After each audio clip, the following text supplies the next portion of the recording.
Thank you very much, Mr. Speaker.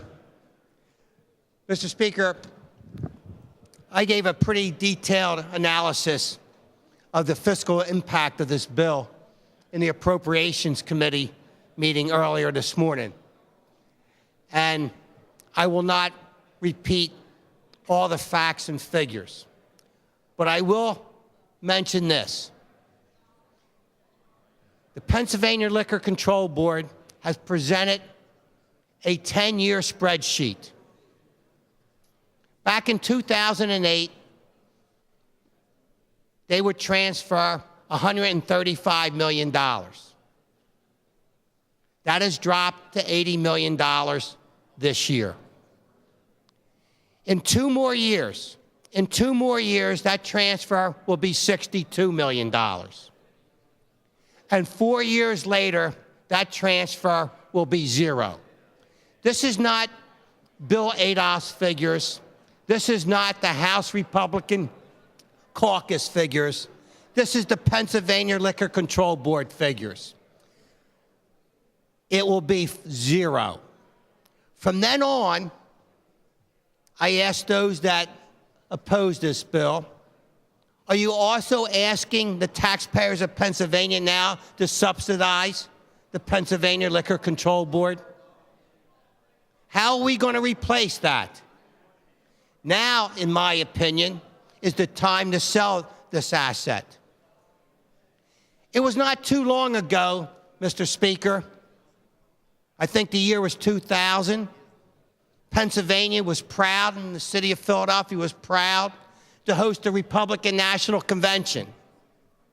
I remember being embarrassed in the year 2000, my Republican colleagues that came all over the nation.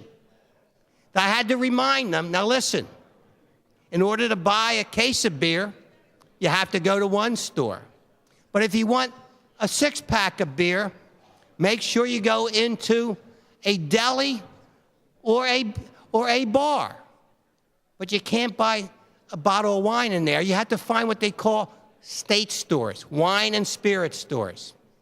So I was criticized and kind of embarrassed, and I said, well, we're going to get this fixed, okay? All right, we're going to get this fixed. Well, I'm very proud that the Democratic National Convention is coming to Pennsylvania and Philadelphia, but I am embarrassed to say that we still have the same archaic laws. So when my good friends on the other side of the aisle start to get criticized by their friends from Jersey, who at least in my memory has had privatization for at least 35 years, and I know for a fact you can buy a beer and a bottle of wine after 10 o'clock at night in Jersey, and I'm sure the millions of people from Pennsylvania that go down to the Jersey Shore knows that.